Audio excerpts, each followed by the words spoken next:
संजू वर्मा जी, आप पर आरोप यह है कि जब तक सोशल मीडिया आपके फेवर में काम कर रहा था, नैरेटिव आपके फेवर में बना रहा था, तब तक तो आपने उसको निरंकुश रहने दिया, लेकिन अब नैरेटिव आपके खिलाफ बनता जा रहा है, ऐसा अभय दुबे का कहना है। तो आप सोशल मीडिया पर लगाम लगाना चाहते हैं। जैसे ट्विटर ने आपकी बात नहीं सुनी, जो मैनिपुलेटेड मीडिया वाला संबित पात्रा का ट्वीट था उसको हटाने से इनकार कर दिया।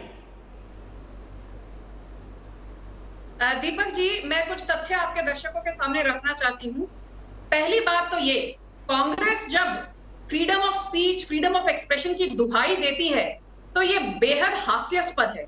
हम सबको याद है कि जवाहरलाल नेहरू ने हमारे संविधान में फर्स्ट अमेंडमेंट लाया था। फर्स्ट अमेंडमेंट के तहत फ्री स्पीच पर बहुत पाबंदी लगाई गई।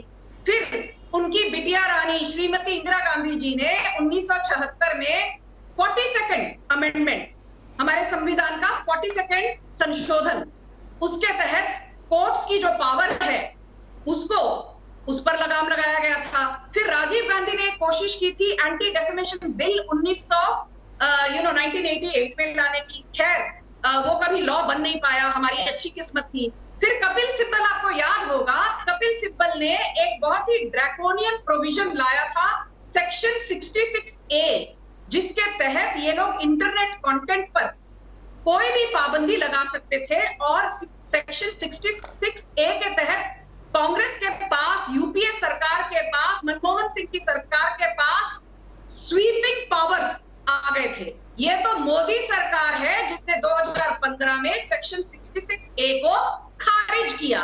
तो हमें फ्रीडम ऑफ स्पीच पर ज्ञान और भाषण देने की जरूरत नहीं है कांग्रेस वालों।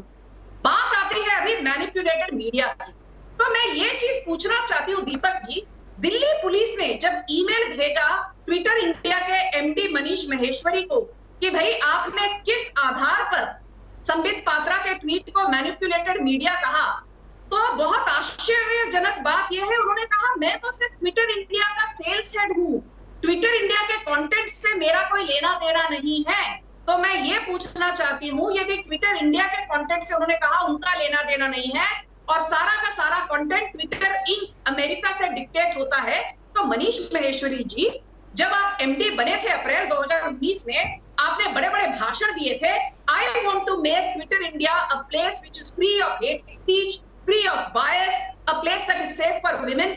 आप उस वक्त 2019 में किस आधार पर यह भाषणबाजी कर रहे थे?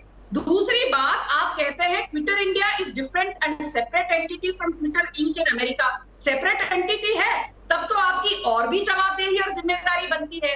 तो आप ये पॉलिसी तो अपनाइए मत कि चित भी मेरा और पट भी मेरा। और जो मोस्ट इंपॉर्टेंट बात, सबसे खास बात यह है कि दीपक जी, आज तक हमने ट्विटर हो, फेसबुक हो, व्हाट्सएप हो, कोई भी ओटीटी प्लेटफॉर्म या सोशल मीडिया प्लेटफॉर्म हो, उनको हमने इंटरमीडिएरी स्टेटस दिया था। इंटरमीडिएरी स्टेटस का साफ शब्दों में सिर्फ ये मायना है कि इंटरमीडिएरी स्टेटस के चलते थर्ड पार्टी कंटेंट जो ट्विटर पर होस्ट होता है या फेसबुक पर, उसके लिए ट्विटर या फेसबुक जिम्मेवार नहीं। तो हमने उनको एक प्रोटेक्टिव शील्ड दी थी।